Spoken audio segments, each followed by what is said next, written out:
This episode is brought to you in part by Pittsburgh Seminary's Henderson Leadership Conference, September 22nd to 24th, with Dr. Diana Butler Bass. Attend in person or online for lectures and workshops with strategies for ministry amid political and theological divisions. Visit www.pts.edu/Henderson. This is the fourth and final episode in our series on multi-level marketing companies, or MLMs. I'd strongly recommend going back to the beginning and starting from there. This episode will make a lot more sense if you do. And that's what we've been trying so very hard to do. Trying to change just one little two-letter word, control by government, to control of government. This is the voice of President Ronald Reagan. He's speaking at an event the day after his State of the Union address in 1984. The event was hosted by Amway. Sort of. It was supposed to be an Amway event, but got rebranded. They decided to call it the Spirit of America Rally. Amway, of course, is maybe the best-known MLM or multi-level marketing company in the U.S. As we discussed in our last episode, the MLM industry has a lot of friends in high places. Here is Reagan, the sitting president of the United States, speaking at a rally for an industry that is somewhat dubious, where distributors, independent contractors who receive neither a paycheck nor benefits from the greater company, recruit their friends, who then recruit their friends. According to the Federal Trade Commission, or FTC, over 99% of those recruits will lose money on the deal. Just to be clear, Amway and many MLMs like it are not, under current U.S. law, classified as illegal pyramid schemes. America is back, as I said last night, and standing tall, and looking to the... Don't fixate just on Reagan. Most of the U.S. presidents since the Gipper have stumped for MLMs. Both of the Bushes, George H.W. Bush got a reported $100,000 for just one speech. Bill Clinton made hundreds of thousands of dollars speaking for Amway. They donated $2.5 million to build a broadcast center at the GOP headquarters in 1994. MLMs like Amway are legal, and political leaders are free to speak at them. Whether or not their presence is an implicit endorsement of the industry, that's for you to decide. Then there is our current president, Donald Trump. He went a step further by putting his name on an MLM called the Trump Network. With cutting-edge health and wellness formulas and a system where you can develop your own financial independence, the Trump Network offers people the opportunity to achieve their American dream. The Trump Network is no longer a thing, but it's pretty clear he didn't just endorse the industry, he was part of it. We've been talking in the last few weeks about how people of influence change our perceptions, how failure can be used as a weapon, how even in Christian circles, leadership is pushed, even though we don't all have that gift. Today, we'll hear messages of prosperity intertwined with Christianese to sell memberships to MLMs. We'll also see how this industry maintains deep ties in Christian culture. This is the nexus of what we've been talking about for the last 2 months. When we see how Jesus' name is being used to advance business and political agendas, what will be our response? You're listening to the show that uses journalistic tools to look inside the Christian church. We press pause on the culture wars to explore how we got here and how we can do better. I'm Chris Staron, and this is Truce.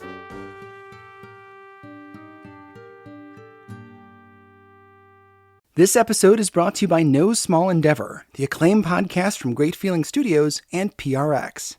In each episode, host and award-winning theologian Lee C. Camp sits down with courageous and impassioned people, like Hollywood legend Rob Reiner and civil rights hero Reverend James Lawson, talking about what it means to find true happiness and flourish in day-to-day life. And if you're looking for somewhere to start, why not check out the recent episode with award-winning journalist and best-selling author Tim Alberta on Christian nationalism's role in the Republican Party. Follow No Small Endeavor on Apple Podcasts, Spotify, or wherever you get your podcasts.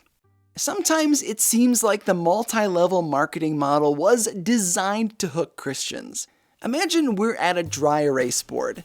We've got a long list of words that we have to place in two columns. One marked Christianity and the other MLMs. The first word we have to categorize is leadership. What column does that belong in? Well, leadership is taught in both churches and MLMs. We could put it in both columns. Next up, discipleship. Well, discipleship is just taking new recruits under our wing to show them the ropes. I'm gonna say both columns? Evangelism should probably go in both columns because we both have a message that we think is important. We call it evangelism, they call it networking. What about marketing? In both cases, people are told that they have to build platforms from which to speak. If your pastor wants to evangelize the world via the internet, he has to get on social media and sell himself. And if you want to recruit more people in your downline for your MLM, you better get busy tweeting. So, both columns. Strangely, we've got a lot in common with MLMs. So, the internet abounds with voices trying to mix the two together. Like in this video by Josh Clark, an MLM distributor / Christian influencer. His videos don't have a lot of hits, but he pretty well demonstrates how this thing goes. And then if you do that effectively and you're patient long enough, you'll be able to multiply your efforts many, many times. And that is how the gospel spread all over the world. And he became the #1 best-selling author of all time. This business forces you, if you'll stick it out and you'll be patient, to earn the influence, the ability to influence others. Here's another YouTuber named Curry Russell. We have the most perfect example of the best network marketer in the whole world. That's Jesus Christ. So for Christianity, we have salvation. We have this wonderful product called salvation, and you can have your sins completely wiped away and have your name written down in heaven, and Jesus gave us this method, this entire network marketing method. That is Christianity linked into a business model. One that is inherently flawed. They're doing something that is really common in the church, tying something they like into the faith. People do this with politics, dress codes, music styles, even diets. Think about somebody in your church maybe falling in love with CrossFit and then attempting to endorse their workouts with the Bible. Is there anything wrong with doing CrossFit? Probably not. But why see the need to back it up with the Bible? Our instinct is to try to justify our choices, hobbies, and preferences by cramming them into our faith. I spoke with a friend of mine named Jesse who sells for Amway. He has for a long time now, and he really likes it. I called him because I'd heard that Amway uses popular Christian speakers at some of their meetings. We started by talking about why these companies are attractive to people of faith. It turns out that MLMs can feel like a safe place to be ourselves. There are no, corporate America rules about, you can't talk about your faith in the workplace kind of thing. There's no HR manager that's going to, smack your hand or call you into the office. Hey, you can't talk about that stuff here. There are a lot of concerns in the modern church about not being able to talk about our faith in the workplace. And I've been there. My previous supervisor at my day job actually pulled me into his office when I first started and asked me not to talk about my faith at work.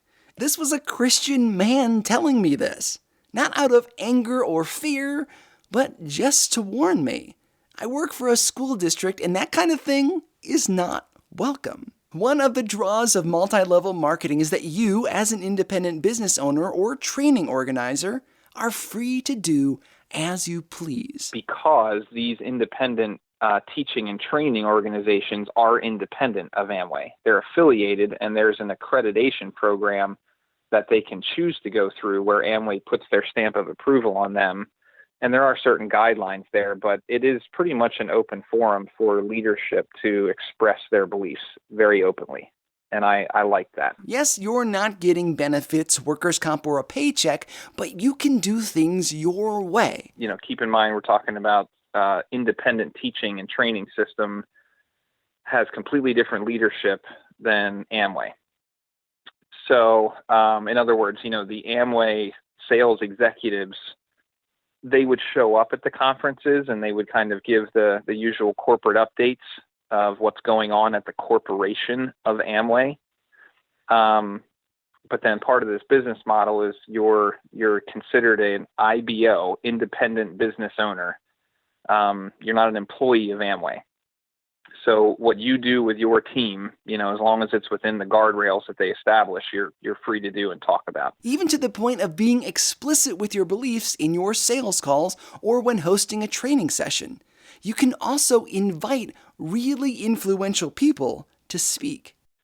We've had Coach K from Duke University, Mike Krzyzewski, speak at our events. We've had Colin Powell. Colin Powell, for those who are not old enough to remember, was the first ever African-American U.S. Secretary of State. He served during the George W. Bush administration. Here he is at an Amway IBO meeting in San Diego.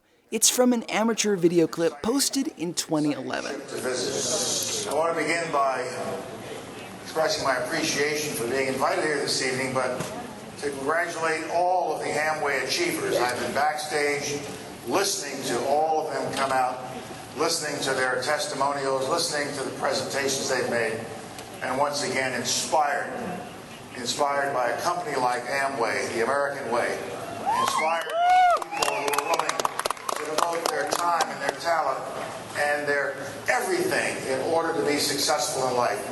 And even we've had big time, do I want to use the word missionary or evangelist? We've had big Christian speakers and authors come in and speak as well. People that you may recognize, like Terri Savelle Foy,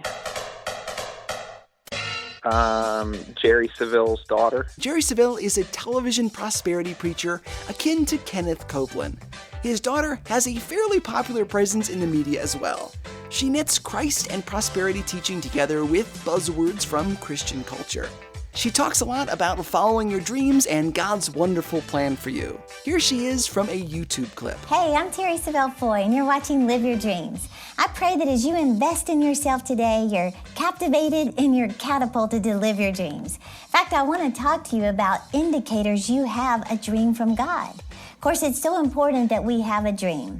In fact, Sam Levinson told this story about a time when his parents dreamed of coming to America. And he said they fell under the spell of the American legend that the streets were paved with gold. There's a lot there to unpack. Of course, there's the idea of God giving you a dream. We hear that a lot in modern Christianity. It's just hard to prove biblically. She also mentioned the American dream, something else that has no biblical basis. In no small part because they didn't know that North America existed back then. It sounds good, it's just not in the Bible. Just as CrossFit is not in the Bible. The way to prosperity, according to Terri Savelle Foy, comes from seeking the Lord through prayer and multi-level marketing, or network marketing. You might expect this union of money and faith from people involved in the prosperity movement, or pro-business government. But it's deeper than that. Back to my friend Jesse. Who's the McDowell, Josh McDowell, author of More Than a Carpenter, right? Do I have that right? Yeah, he's been at our events to speak. Josh McDowell. In the world of popular Christian culture, Josh McDowell is a big name. He is mainstream, pretty non-controversial. He wrote a popular tract called More Than a Carpenter, which I gave to my high school Sunday school class when they all graduated. His book, Evidence That Demands a Verdict, is one of the best resources available for historic evidence of Christ. And according to Jesse, Josh McDowell has spoken at some of these training seminars. I contacted Josh McDowell Ministries on multiple occasions across several months for comment, In response, I received an email from Zach Wilson, the director of global events for Josh McDowell Ministries. He wrote, "Josh doesn't seek out speaking opportunities at MLMs. He has occasionally spoken for friends who own companies, but they are usually small, private events." All this to say that Christian speakers are brought in for events both big and small, which poses a major concern. Is it okay for a Christian celebrity, if I can use that word, to speak at an MLM rally? I think there are two ways to look at this. One is the negative response, which was my gut reaction at first. As we've seen, the MLM business model doesn't work, at least not for people at the bottom. It's statistically almost impossible to make money, and even less likely that you'll make a living wage. It's more likely that you'll lose money. This business model preys on the poor, those looking for a little extra cash. It also targets women who, especially in the Christian world, are often pressured not to work outside the house in their childbearing years. By having a big-name speaker come to these events, the industry gains a sheen of legitimacy. If a famous secular leader like Colin Powell tells me this is a good way to make money, it must be a good way to make money. He's Colin Powell. Or if a well-spoken, strong Christian insists that God wants to make me wealthy through MLMs, why not believe it? There must be something to their words. What happens to people's faith when the realities of the business model become clear? What about the possible shame of failure? There is another way to look at this, of course. If I were an evangelist like Josh McDowell and I was given the chance to speak to a big group of people, I'd probably do it, no matter who the group was. If I had the chance to share the gospel with death row inmates, absolutely. White nationalists? Maybe. What about violent political activists? Probably, yeah.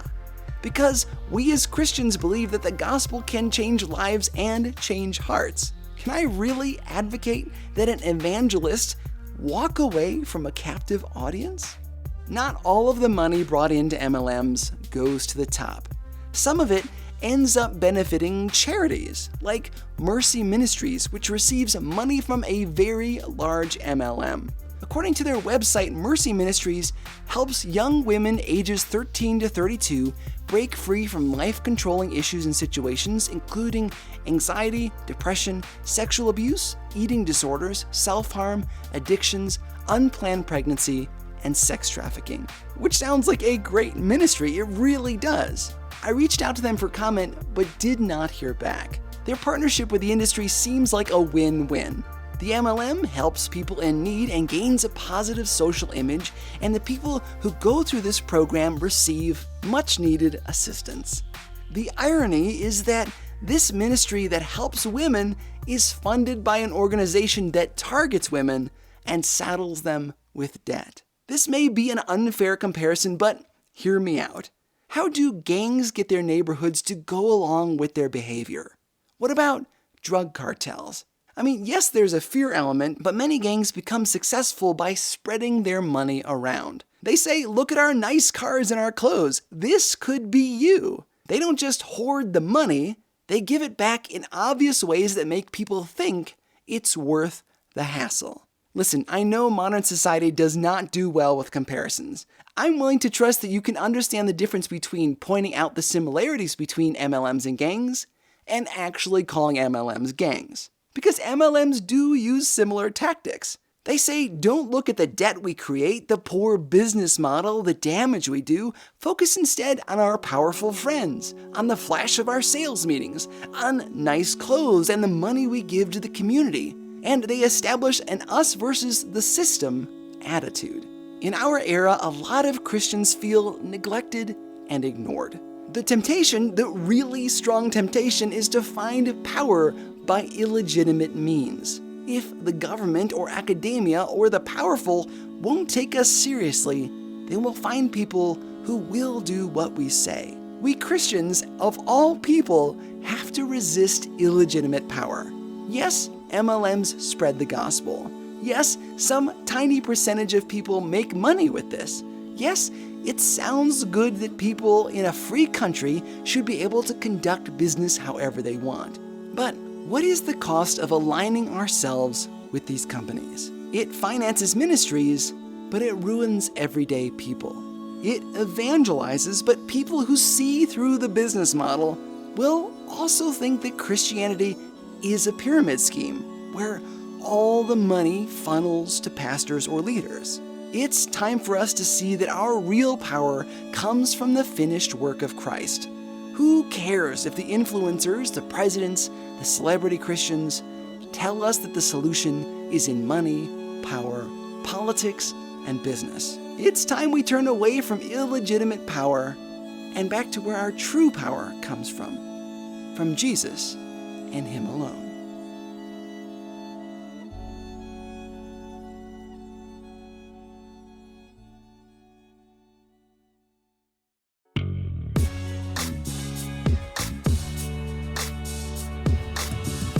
Special thanks to my friend Jesse for his honesty and openness. I've had a lot of help from my friends on this series. Thanks to all of you, especially Nick Starrin for his editorial and vocal work. Additional vocal work came from Jackie Hart, Kira Griffith, and Josh Griffith. Eugene Morningstar played the piano for our first episode. Roy Browning designed our website, and Andy Huff did the logo. Thanks to everyone who told me their stories about their own involvements with MLMs, most of which did not appear on this show.